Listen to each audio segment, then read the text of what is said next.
Okay, friends, I am ready to let you in on a little secret. And it is the one book that has completely changed my instructional design business. And that book is called Built to Sell. This has been just a game changer for Anchorage training. I reference it just about daily. I think about it just as much. And I've read it a lot. And there's just so many notes and little just amazingness in this book. So I'm going to talk you through all the reasons that this book is what you need to start off your ID business.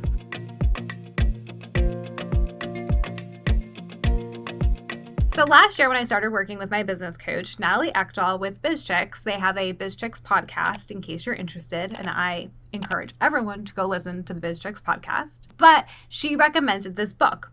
I started with her back in September of 2021. In those initial discovery calls, was giving her the layout of my business and where I'm looking for it to grow and kind of all the things that I've been struggling with. And she goes, Vanessa, you really need to read Built to Sell. It is perfect to get you that clarity you need to make more sales in your business, to really clarify who your business is or what your business is. I sat down on a Saturday, the book came in, and I didn't even buy it at first. So I was like, yeah, okay. And then I was like, okay, let me get the books that Natalie recommended. And so I sat down on a Saturday and I read 90 something pages of it in 2 hours. It was the fastest read. I was absolutely hooked. I was texting my team saying, this is incredible. We all have to read this book. It is actually now, when someone joins leadership, we send them the ebook through Amazon as part of joining leadership. You have to read it. And it is all about creating a business that can thrive without you. What I have to say is one of the most incredible pieces to it is the way it was told. A lot of business books can get dry and it literally will take me forever to read them. And I do have all the intense and I really want to get in and get into it. But they lose me. It's just, I don't really need to hear about how amazing you are at figuring it out. I want you to teach me, whatever is the lesson that I'm learning.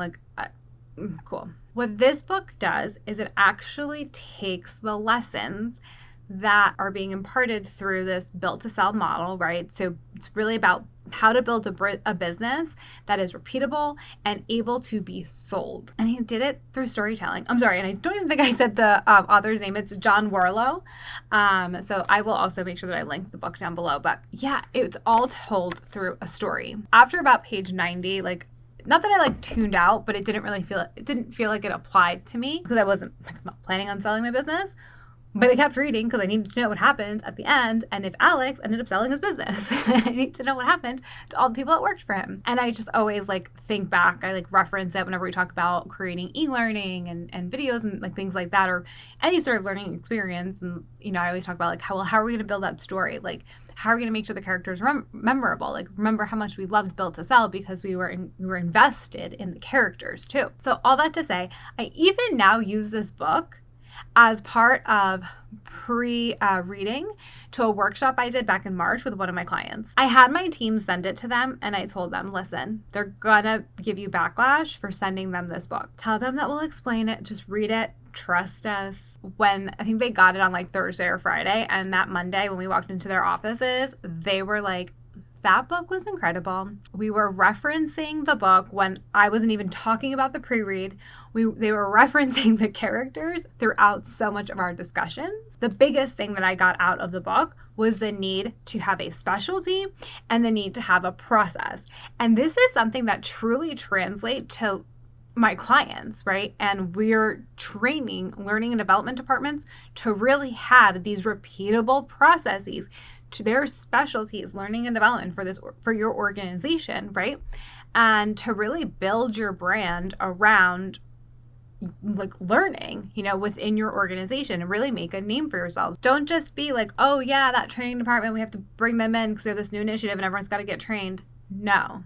That's not your brand. That's not who you want to be. That's not how you want to do learning and development at your organization.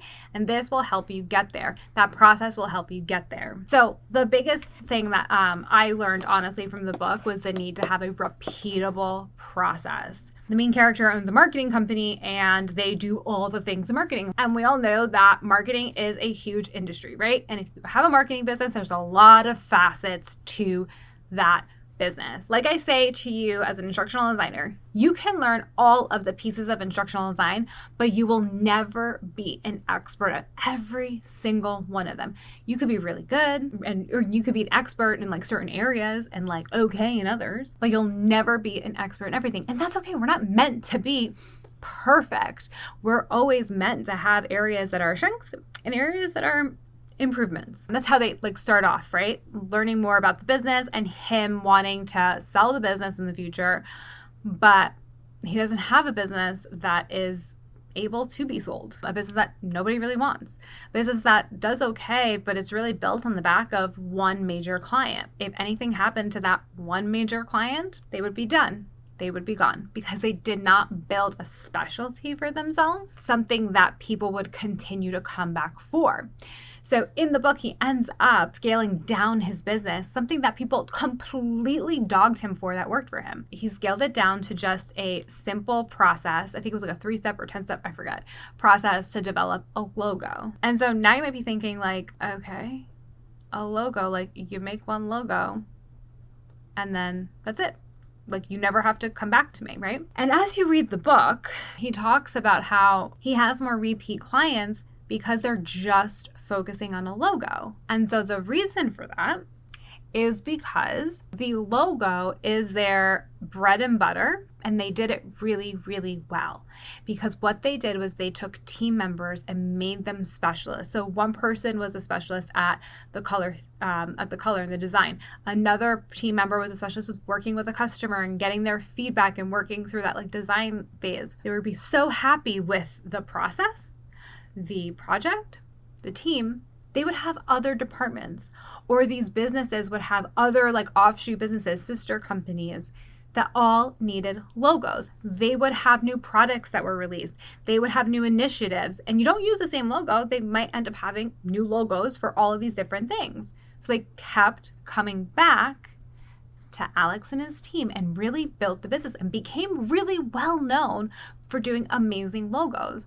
Whereas before, they were okay at marketing, but they weren't able to have the best of the best. And he was accepting mediocre work because that's all he could afford, because he didn't have enough repeat business. Everything was built around this one huge client. As I was reading through this book, I'm a quick start so I took the Colby assessment, which is like my innate way of working, way of thinking, my cognitive strengths, it came out that was a quick start. Not surprising, right? I'm always thinking up new ideas. I always get inspired by something and then it just kind of flows from there. Just how I am. And I read this book and I was like, oh my God, our blueprint can be that product. Our blueprint can be repeatable. It can be scalable in the future, but it can be that entryway for our company, for other organizations. If you want to come to us, you have to start with a blueprint.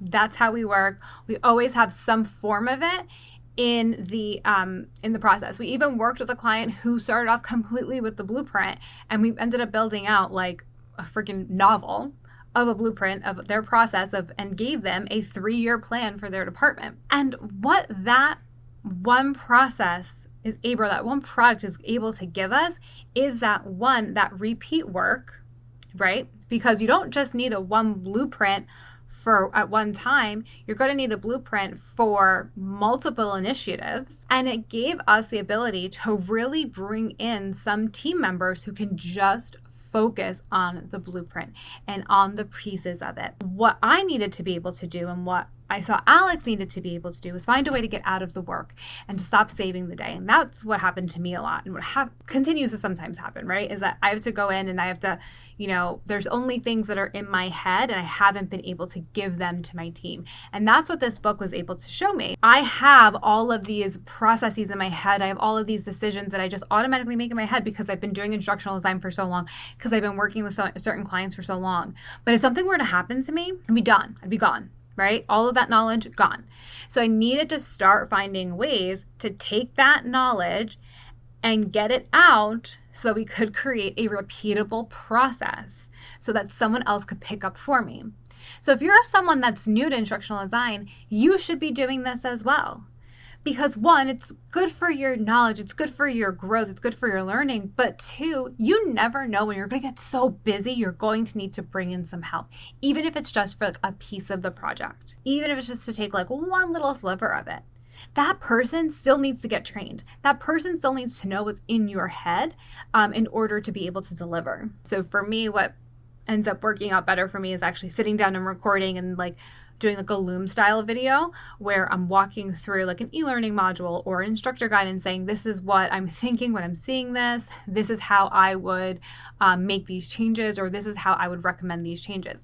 By being able to do all of that, I'm now able to train team members and create teams of specialists to deliver amazing products for our customers, expert products, high quality products. I'm not all over the map, right? We're really focused, clients come to us because they're looking for onboarding solutions and they're looking for like new ways and innovative ways of looking at things. And they're looking for that blueprint.